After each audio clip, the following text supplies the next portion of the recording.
Welcome back to the Fit Minute podcast, where we talk about fitness for real people. I am your host, Gabby Mazar, and on today's episode, my guest is Al Loveland of the 168 podcast and 21 Day Consulting.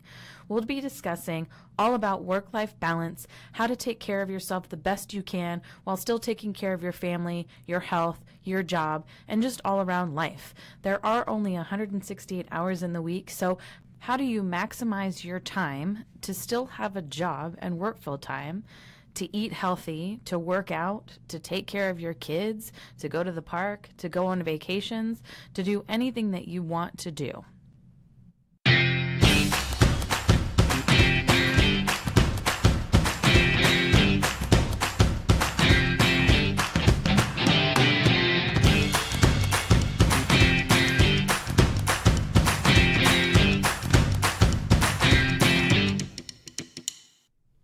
Welcome to the Fit Minute podcast. I'm your host, Gabby Mazar. I'm here today with Al Loveland of 21 Day Consulting and the 168 podcast. Welcome, Al.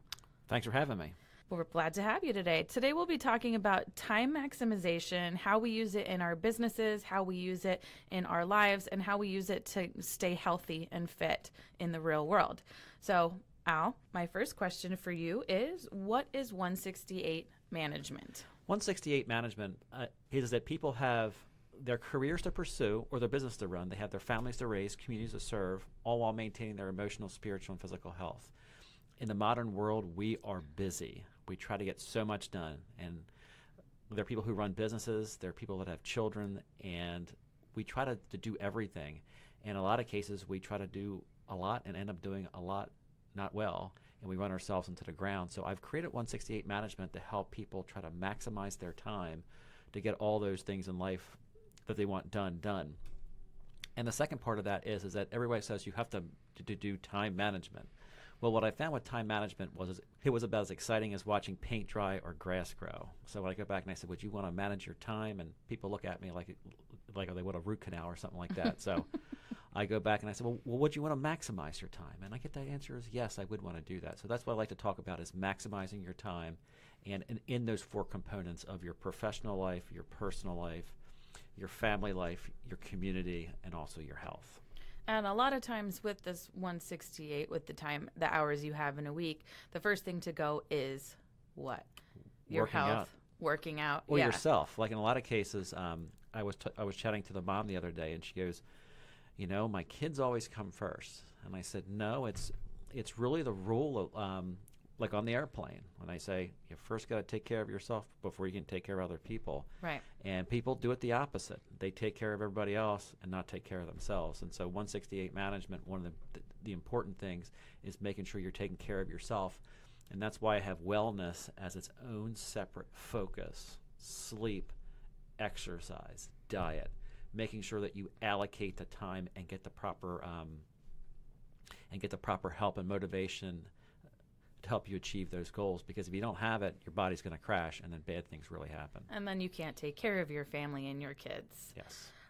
So the component on emotional, physical, and spiritual health, why is it important to make that a priority other than what you just said? Obviously, you want to be able to take care of your family, but what other reasons, do you feel that it's important? One of the big things is that what everybody's favorite saying is that life is not a sprint, it's a marathon. You have to keep yourself focused, and you have to keep yourself growing.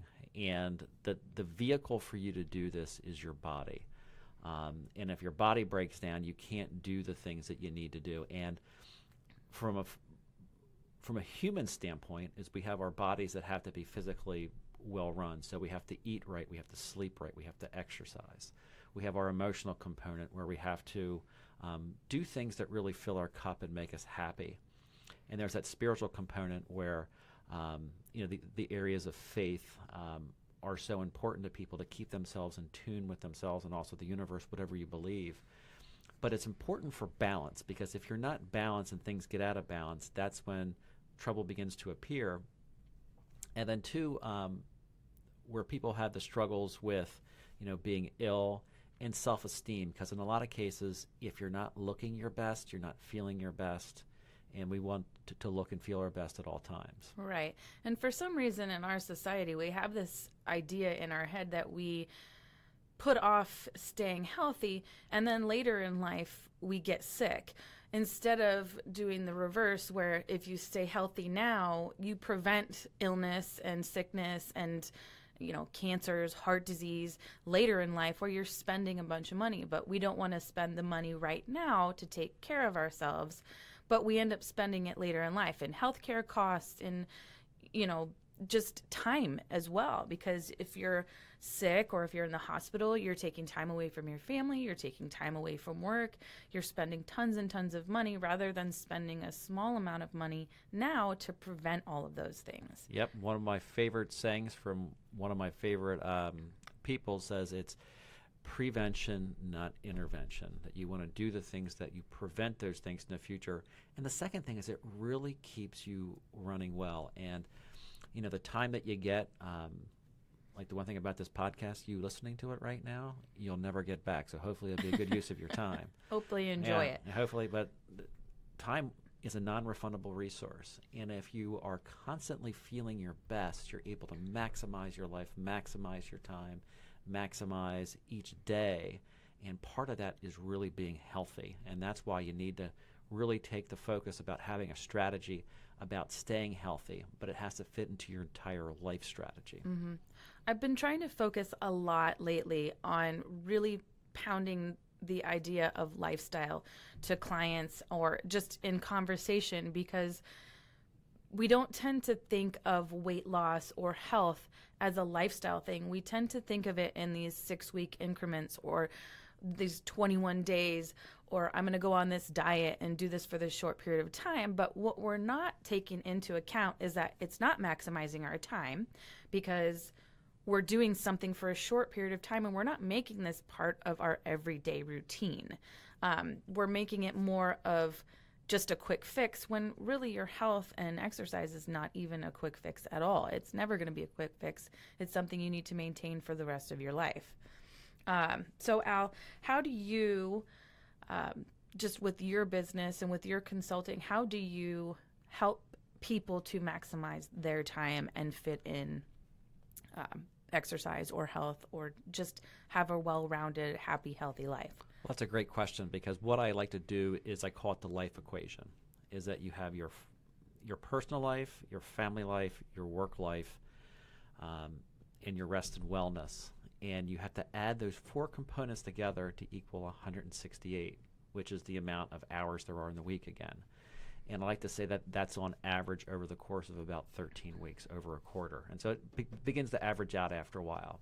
And what you then do is you sit down and you allocate your time toward the areas of life that add the most value.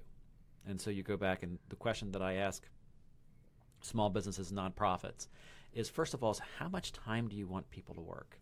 Is it going to be 40 hours a week? I was at an off-site planning, and someone said, well, I think that person, the executive director, should work 40 hours. And someone said, no, I think they should I work 80 hours a week, or I work 60 hours a week. Well, if you take that number and you subtract it out, then that leaves less time for those other categories. And I go back and I tell people that you have your spouse and your children for a reason, and that's to spend time with them.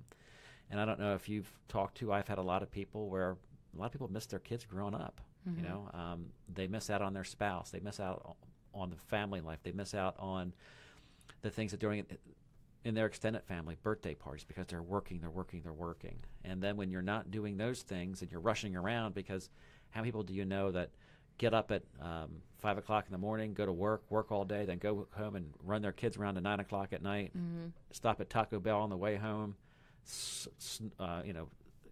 eat that stuff. I was going to say snarf it down, whatever that meant. But you go back and scarf it down. Yeah, that's snarf it down. Yeah, scarf it down. Yeah, they scarf down Taco Bell, and then they get in bed and they do it again. And after a while, one thing I've heard you say that I think is brilliant is the weight that you put on, you didn't put on overnight. Oh, right. Those Taco Bell things. It starts with that lifestyle. And what I like to do is to say, what are your priorities? And the thing with business owners is that they have to understand what that business component is. And also when you're at work is going back to your boss and saying, what is expected of me? Because I have these other things to do. Right. And then the other thing is really understanding, because all time's not equal. And I go back and I have people understand, are you a morning person or a night person? Some people work well into midnight. Other people work before the crack of dawn.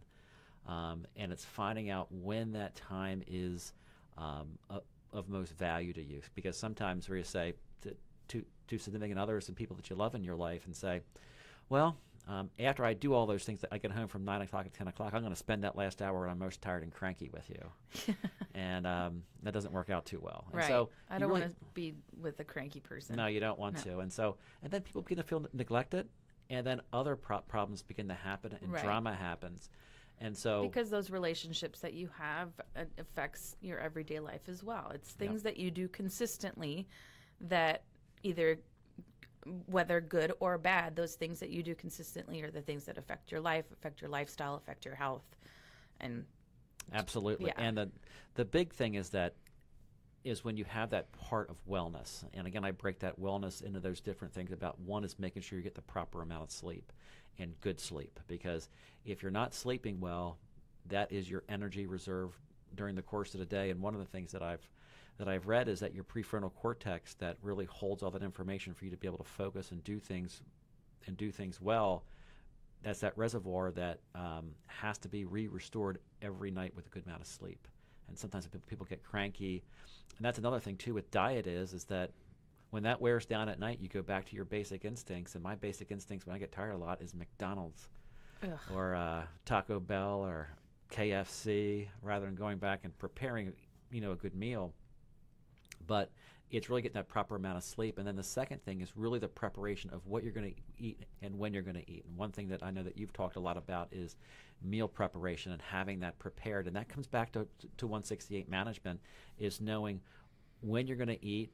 And if you're really busy, instead of going to Taco Bell, is having that prepared meal where you just go back, dump it on a plate, put it in a microwave, and boom, you're able to eat it, and you're eating healthy. And what's funny about actually meal prepping is that it's extremely intimidating to people because they think it takes so much time to meal prep, but really in reality it's saving you time because, okay, even if you spend 2 to 3 hours meal prepping and package everything up, over the course of the week you already have that food ready for you, and it's healthy food. It's something you just have to heat up, pop in the microwave or throw in a pot or whatever, but it's saving you time even though you're spending that few hours preparing it. Absolutely. And that's one thing that's so fast when you get home, because I do it. I go back and I always cook more, and then I have my leftovers.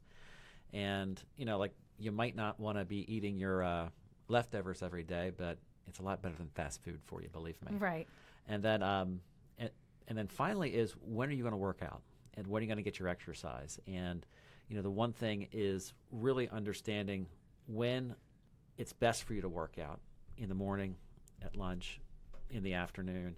And then second of all, the one great thing that you preach are those 30-minute workouts, those compact workouts where you get those workouts in, and you're able to get the things done, get your heart rate up, work your muscles out. And the other thing that is really important for those of us that are getting older is stretching and making sure your muscles are, because I can say another thing that we neglect. Yeah, yeah. I can say as a man is because when you're when you're younger, the only thing you want to work out is your upper body, and then you discover that there's a lower body to work out. And then you say, well, I guess I got to do some cardiovascular work. And then stretching comes later on in life when your muscles begin to kind of, not work like they used to. So it's so important to really understand that. And then from a 168 management standpoint, it's that prioritization is that my health is one of my major priorities, along with my occupation and my family. And it's how you weave that together. But they all have to work together as kind of understanding what your expectations are in all three areas. Well, even as a personal trainer and a stretch therapist and a Pilates teacher, I work with you on my time and my business. And there have been times when I myself don't fit exercise in. And you can tell what happens. You can see the difference in me when I'm not taking care of myself. But we work together on how I can maximize my time to still get those things in, because you know as well as I know that it is important to get those things in. Tell me how some of the things that we worked on for my business and my time maximization for what I do. It's really like what I found is, I call it PERI, is plan, execute, review, and improve. Is that you first have to have your plan about what you want to do. Then you go do it. And one of the beautiful things about having a coach or a personal trainer is when you go back and you review results. Because what happens is, and I always hear you badmouth on 21 days, and that's like the name of my company. I was like, what? You better not badmouth my company and stuff. No. But 21 days is the power it takes to form a habit. And a lot of times where the breakdown occurs is that people get discouraged. They don't. Yes, they step on the very scale much so. and they say, I haven't lost a pound. This stinks. I'm eating these terrible leftovers. I'm sweating. I'm not getting to watch my TV shows, my NCIS reruns for the 52nd time. And so, but we've had this conversation too. Just in my business, when I started working with you, you know that 21 days is not going to create results. Right. It creates a habit. Yes. And I would get frustrated and, things aren't going the way I want them to. I'm not, seeing the results of whatever we're doing at the time. And what do you tell me? Yep. And the second part of that is that when you're working is that you really go back and you diagnose what the issue is. And then you go back and you create your plan. And then you implement the plan. And then you have to maintain the plan. And I think what you're talking about is that maintenance. Right. And that's where you really need somebody to be able to come in and be like, okay,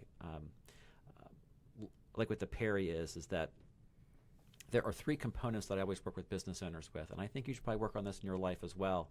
And I think for those that have children out there, like I always like to say is for somebody to clean their room for the first time, right? Because you got to have the availability is how much time are you going to spend on this? And then, what is the speed that you're going to do, and then the quality that you go out and do it. And so you go back and you really kind of say is that this is what a clean room looks like, and this is how long it should take. Because how many of us have sat back and spent a whole afternoon cleaning our room, right? I have never sat down and thought how long it was going to take me to clean my room.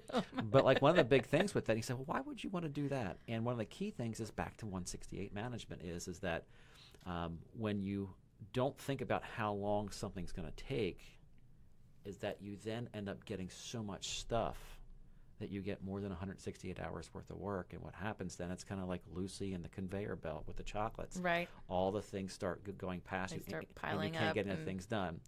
And so one of the things that some of the techniques that I use in time maximization is pruning your tree. What things do you have in your schedule that aren't working? And going back and questioning it and saying, okay, you're investing your time in this. What is it getting for you? I don't know, Al. What is it getting for me?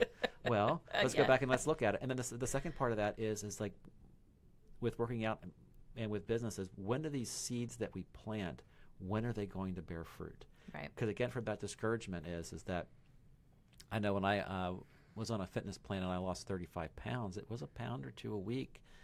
And I can remember the discouragement, but then after a while, the discouragement turns into jet fuel for you. And then when you start seeing those results, it starts to build confidence and you start feeling good about yourself. And then you're able to tackle different things. And so it's really kind of pruning out those things that aren't adding value. And then once those things start to work, then you start gaining more confidence and things begin to flow. Right. Well, I do know, for business and for health and life, it's those seeds that you plant that you expect immediate results on. I see it a lot in my business because, and I'm sure you do too, and I've even said it to you, but you expect there to be this immediate return on your investment. Well, your health is not going to get you an immediate return. And you've said to me a dozen times, what do you tell your clients when they're not seeing results? What do you tell them? Just keep going, stay consistent, stay the course, and you will see these results. Whether there's something as small as gaining a pound of muscle or losing a % of body fat or just changing a small habit like meal prepping or not going out to eat every day. One of the key things with that is that like in business and in life is sometimes like the difference between successful people and unsuccessful people isn't that successful people don't make mistakes, it's that they see them faster and change them quicker. And a lot of times when you're out working out it's what kind of technique are you using? One of my favorite stories of all time, there were two ladies that would come into my apartment gym, and they would get on the elliptical machine, and I'd be mad because I wanted to get on it, but they'd be on there talking to each other, but they weren't working out. They were just, they were working out. Their legs were barely moving. They were talking, and so they got their workout in, but it wasn't that effective. Right. And so sometimes, when you go into a gym, and it's back to that availability, productivity, and quality. I used to call him the rocker. He would go in and he would put 45-pound dumbbells on a curling machine, and he would go back and he would rock back and forth. He wasn't working his biceps out, right.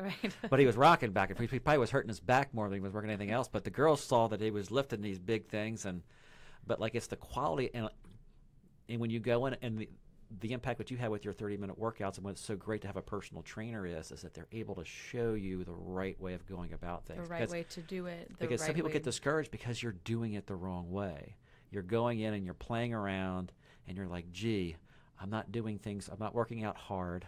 I'm not doing the things right, and thus I'm not getting results. Mm-hmm.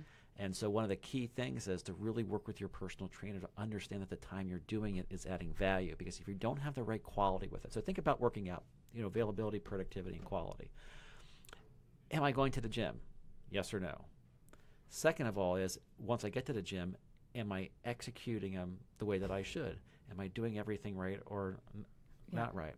And then finally is that am I doing things at the right speed and the right way? So am I, doing short sets of big weights or high sets of lower weights? And what does that do for my body? If you don't really understand those things and you don't understand those components, you're not going to get the even what your goal is. Absolutely.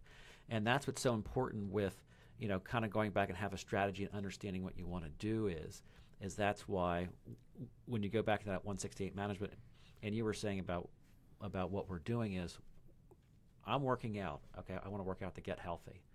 And if I go into the gym and I do things wrong and I don't get healthy, then what do people say? I tried to work out, but it didn't work. Yeah. It's like, and that's where you really need to kind of understand, back to those things about plan, execute, review, and improve, but know what you want, what you're working toward, and how that's going to actually help you achieve those goals with wellness. Right. I know I've had clients in the past that they did work out. I go to the gym for an hour and a half every few days.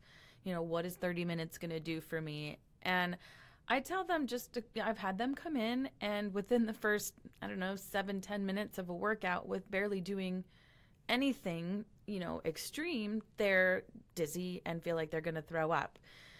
And I don't try to do that to my clients. That is not my goal. I know that there are trainers out there that want to just work you so hard that you're out front puking. And that is not, I don't love that. I want people to come back. I want you to enjoy exercise. But in saying that, what I'm trying to get at is that you think that you're doing things effectively, but when you go to the gym for an hour and a half, you're doing one set of heavy weights. Then you're waiting a minute and a half, 2 minutes, 3 minutes in between. You go to a different machine. You do another set of something. But you're not really getting the most of your time. You're wasting an hour and a half in the gym when you can really come in, hit it hard in 30 minutes, get out of there, go home, make dinner for your wife and kids, and then call it a day. So maximizing your time is really important, not just with your health, but, with meal prepping. That's something, you make a crock pot meal.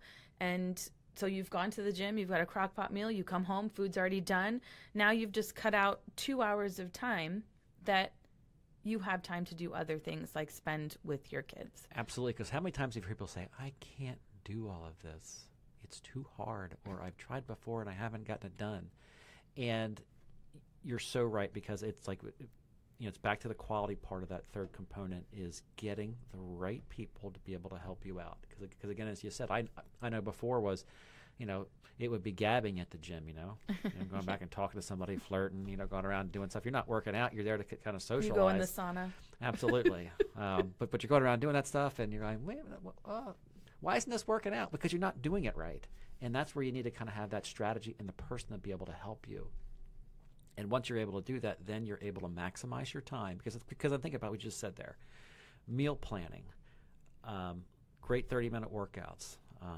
And then if you do it 3 or 4 times a week, that is about 3 hours. The 4 times 30 plus like the hour of meal prep. And so within 3 hours of your week, you're now executing that strategy to be healthy. Right. Where before it might be goofing around for an hour and a half at that's your 3 hours. Where you did that 4 times, that's 6.5, 7 hours. Right. So you've cut your time back, maximized it, and you've increased your health and looks a great deal. So you become more confident, more efficient. So thus you're maximizing your time. Absolutely. And you are my coach for my business. And I have definitely learned to maximize my time because we're creatures of habit. And something that we do every single day, when I would track my time, I wake up, I brush my teeth, I shower, I feed the dogs. That's my getting ready time. I go work out. I'm at the gym working with clients. I'm doing this. I'm driving. I'm doing that. And then you're seeing all the things that you're really spending your time doing. Mm-hmm. And it's kind of eye-opening because the things that I don't think are actually work or things that I don't think are actually beneficial, sometimes you find that they are, and sometimes you find that they aren't, because you're right. There's only so many hours in a day, only so many hours in a week. And really, you want to get the right amount of sleep, the right amount of exercise, and the right amount of work even. I mean, if you want to work 60 hours a week, you have to understand that there are other things that what do you have to give up to work that extra time, or what do you have to add in to work less time? Yeah, 2 things that you made me think of there that I call the 3 R's: review, reflect, remember. You review what you did, you reflect on it to see if it's where you want to be going with your life, and then you remember some things that may have popped in your mind whenever you do stuff. And that's one of the key things about what you said about tracking time. A lot of people don't like to track time. They're saying, I'm too busy to track time. It's not my favorite thing. It's not a favorite thing to do. But rather than tracking time, I call it the 3 R's. Because when you sit down, you go back and you think about that thing. Because if you think about all the things that you do during the course of the day, there's so much that happens. It's in your brain, but it gets pushed to the back. And so when you go back and you say, I listened to this podcast, and I remembered that one thing that I want to go back and I want to put into my daily life, but then other things happen in between. But if you don't go back and review it, you forget it. Right. And so that's the part about remembering those things. And then reviewing it and seeing it, if you're on your same path. One of the great things that I read is that you can really control 2 things, is your next 2 steps and your destination, where you're going toward. So whenever you sit down and you do that and you track your time, is that you're going back and thinking about what direction you're going, and are things really being effective? And the one thing you said before is that sometimes things are effective and some things aren't. And then sometimes you go back and you're like, why am I spending all that time watching that NCIS episode for the 72nd time? Mm-hmm. I might be tired. It might be things. And then the second part of that is that I like to have people work into their 168 management is that rest is doing something. Yes. Is that one thing is that, you can't run yourself ragged for weeks on weeks on weeks without having your body break down. And one of the key things is really working in that time for a little bit of leisure, time to kind of relax your brain, time to go back and get some of that, the intellectual pastries of watching some things that make you laugh. You can't be serious all the time, but it's really going in and making sure that you're reflecting on everything you did, but then also going back and looking to say, where am I spending my time? But then also, where am I not spending my time? And am I spending the time where with people and things that are meaningful to me? And that's really what makes you happy in life. Well, thank you so much, Al. This has been great. I think it's wonderful to sit here and talk about, maximizing your time. You need to have fun. You need to have rest. You obviously have to work and take care of your health. Those are all things that you have to fit into your life equation to really fill your cup. So I really appreciate you coming on here and talking about maximizing time and helping me in my daily life as well. So thank you all for listening. I'll see you next week.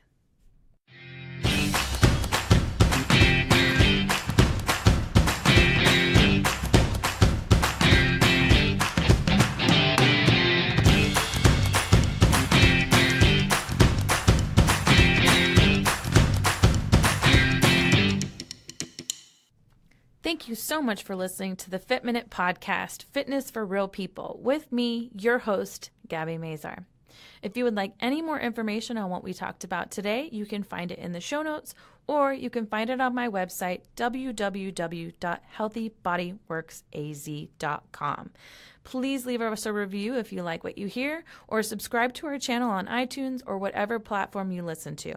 Join us next week to hear more stories about people just like you.